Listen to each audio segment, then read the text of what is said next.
எல்லோரும் சாப்பிடக்கூடிய உணவு, எளிதில் செரிமானமாகக்கூடிய உணவு, ஊட்டச்சத்துக்கள் நிறைந்த உணவு. இப்ப நம்ம பார்க்க போற 7 கஞ்சிகள், 7 நாட்களுக்கு 7 கஞ்சிகள். நம்பர் 1, கருப்பு உளுந்து கஞ்சி.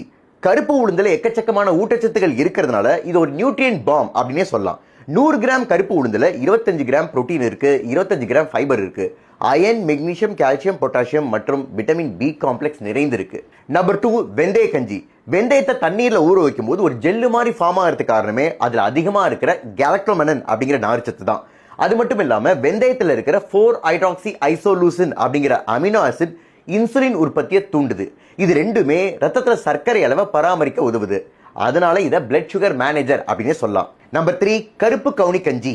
எந்த ஒரு தானியத்திலும் இல்லாத அளவுக்கு ஆன்டி ஆக்சிடென்ட் அதிகமா இருக்கிற தானியம் கருப்பு கவுனி அரிசி.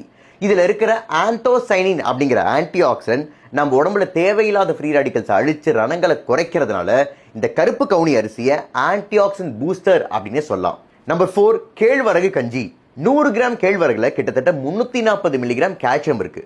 அதோட சேர்த்து அயன், மெக்னீசியம், பொட்டாசியம் அதிகமா இருக்கிறதுனால எலும்பு வளர்ச்சிக்கு உதவியா இருக்கு. சோ கேழ்வரகு போன் பில்டர் ஃபுட் அப்படின்னு சொல்லலாம். நம்பர் 5, பச்சைப்பயிறு கஞ்சி. பச்சைப்பயிரை ஃபோலேட் சாம்பியன் அப்படின்னு சொல்லலாம். ஏன்னா ஃபோலேட் அப்படின்னு சொல்லப்படுற விட்டமின் B9 எல்லா பருப்பு மற்றும் பயிர் வகைகளை விட பச்சைப்பயிர்ல அதிகமா இருக்கு. இந்த ஃபோலேட் தான் மரபணு உற்பத்திக்கும் சிகப்பணு உற்பத்திக்கும் தேவைப்படுது. நம்பர் 6, கொள்ளு கஞ்சி.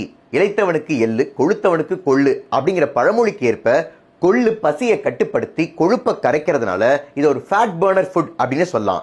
நம்பர் 7, கம்பு கஞ்சி. 100 கிராம் கம்புல கிட்டத்தட்ட 8 மில்லிகிராம் அயன் இருக்கு. கம்பு கஞ்சியோட விட்டமின் சி நிறைந்த எலுமிச்சை ஊறுகாயோ இல்ல தக்காளி தொக்கோ சேர்த்து சாப்பிட்டா அயன் அப்சார்ப்ஷன் அதிகரிக்கும். சோ கம்பை பிளட் பூஸ்டிங் மில்லட் அப்படின்னு சொல்லலாம். கெட்டியான கஞ்சியோடு 1 கப் காய்கறியை சேர்த்து சாப்பிட்டா வயிறு நிறைவதோடு ஊட்டச்சத்து நிறைவும் ஆயிடுது.